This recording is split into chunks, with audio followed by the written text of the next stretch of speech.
மார்கழி மாதத்தில் இறப்பவர்கள் மோட்சம் சொர்க்கம் செல்வார்களா? இந்த கூற்றில் இருக்கும் உண்மை, அது உண்மை என்றால் எப்படி என்று இந்த பதிவில் நாம் பார்ப்போம். மார்கழி மாதம் புண்ணியமான மாதம்.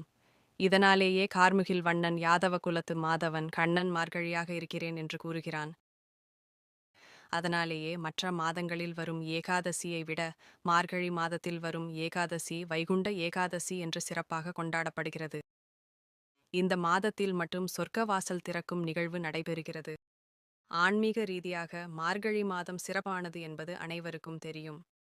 வைகுண்ட ஏகாதசியில் விரதம் இருந்தால் வைகுண்ட பதவி கிடைக்கும் என சொல்லப்படுகிறது. அதேபோல மார்கழி மாதத்தில் இறப்பவர்கள் யாராக இருந்தாலும் அவர்கள் நேரடியாக சொர்க்கத்திற்கு செல்வார்கள் என்ற நம்பிக்கையும் பல காலமாக நம்மிடம் நிலவி வருகிறது. அதுவும் சொர்க்கவாசல் திறந்திருக்கும் காலத்தில் இறப்பவர்கள் நேரடியாக சொர்க்கத்திற்கு செல்வார்கள் என்ற நம்பிக்கையும் உள்ளது. இதை சிலர் நம்பினாலும் பலர் கேலி செய்வதும் உண்டு. இந்த நம்பிக்கை ஏற்படுவதற்கு என்ன காரணம் என்பது பற்றி நாம் தெரிந்து கொள்வோம். இது உண்மைதானா? எதற்காக இது சொல்லப்படுகிறது என்பதை மகாபாரதத்தின் ஒரு நிகழ்வே இந்த நம்பிக்கைக்கு ஆதாரமாகும் என்பது தெரிகிறது. மார்கழி மாதத்திலும் அதன் முடிவாக வரும் மகர சங்கராந்தி அன்றும் உயிரிழப்பவர்கள் நேரடியாக சொர்க்கத்துக்கு செல்வார்கள் என்பது உண்மைதான். ஆனால் எந்த நேரத்தில் இறக்கிறார்கள் என்பது மிக முக்கியம். இதுவே அவர்கள் முக்தி அடைகிறார்களா அல்லது இன்னும் பிறப்பெடுப்பார்களா என்பதை நிர்ணயிக்கிறது. இதற்கு பிதாமகர் பீஷ்மரின் கதையே உதாரணம். மகாபாரத போரின் போது அர்ஜுனன் எய்த அம்புகளால் விழுந்த பீஷ்மர் உடனடியாக உயிரிழக்கவில்லை. எப்போது விரும்புகிறாரோ அப்போது மட்டுமே அவரது உயிர் உடலை விட்டு பிரியும் என பீஷ்மர் பெற்ற வரத்தால் அம்பு படுக்கையில் 58 நாட்கள் படுத்திருந்தார். பாண்டவர்கள் கௌரவர்கள் உள்ளிட்ட அனைவரும் அவரை அந்த அம்பிலிருந்து விடுவிக்க முயற்சித்த போதும் அவர் மறுத்துவிட்டார்.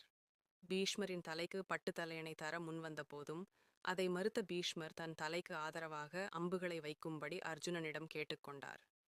பீஷ்மரின் தாகத்தை தீர்க்க மண்ணில் அர்ஜுனன் அம்பு எய்ததும் அதிலிருந்து கங்காதேவி வெளிப்பட்டு தனது மகனின் தாகத்தை தீர்த்தாள். அம்பு படுக்கையில் இருந்தபடி தர்மனான யுதிஷ்டனுக்கு பீஷ்மர் உபதேசங்களை வழங்கினார். அதுவே பீஷ்ம நீதி எனப்படுகிறது. அதேபோல பீஷ்மர் அம்பு படுக்கையில் இருந்தபோது கிருஷ்ணரை போற்றிச் சொன்ன 1000 நாமங்களே விஷ்ணு சகஸ்ர நாமமாக கொண்டாடப்படுகிறது.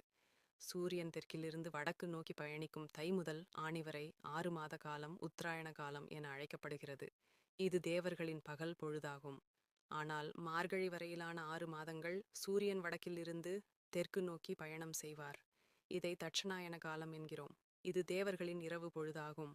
தேவர்களின் பிரம்ம முகூர்த்த காலம் என்று சொல்லப்படும் மார்கழி மாதத்தில் வரும் தேய்பிறையில் இரவு நேரத்தில் எவர் ஒருவர் உயிரை விடுகிறாரோ அவர்கள் சந்திர உலகத்துக்கு செல்கிறார். இவர்கள் மீண்டும் பூமிக்கு மறுபிறவி எடுத்து வருகிறார்கள். 58 நாட்கள் பீஷ்மர் காத்திருந்தது எதற்காக? உத்திராயண காலம் எனப்படும் வளர்பிறையில் சூரியன் உதயம் ஆவதற்காகவே பீஷ்மர் 58 நாட்கள் அம்பு படுக்கையில் காத்திருந்தார். வளர்பிறை அஷ்டமியில் சூரிய உதயத்துக்கு பிறகு உயிரை விட்டதாலேயே அவர் மோட்சத்தை அடைந்தார். அதனாலேயே மார்கழி மாதத்தில் வரும் வளர்பிறை அஷ்டமியில் பீஷ்மாஷ்டமி கொண்டாடப்படுகிறது. பீஷ்மரின் மரணத்தை அடிப்படையாக வைத்தே மார்கழியில் இறப்பவர்களுக்கு மோட்சம் கிடைக்கும் என சொல்லப்படுகிறது. ஆனால் மார்கழியில் இறக்கும் அனைவருக்கும் மோட்சம் கிடைத்து விடாது. மார்கழி உத்தராயண காலத்தில் உயிரிழப்பவர்களுக்கு மட்டுமே மோட்சம் கிடைக்கும். மிக பெரும் ஞானிகளையும் ரிஷிகளையும் தவிர தம்முடைய மரணம் எப்போது நிகழும் என்பது யாருக்கும் தெரியாது. எத்தனை காலம் செய்த புண்ணியமோ இந்த புவியில் மனிதராக பிறப்பெடுத்தோம். இவற்றையெல்லாம் அறியும் உணரும் அறிவை அந்த ஆண்டவன் நமக்கு அருளியுள்ளார். ஆகவே நாளை என்பதற்காக காத்திராமல் இன்று நம்மால் இயன்ற நன்மைகளை செய்வோம். இந்த பூ உலகை காக்கும் பூபாலனின் பாத மலர்களை பற்றுவோம். கதையை படித்த கேட்ட அனைவருக்கும் நன்றி.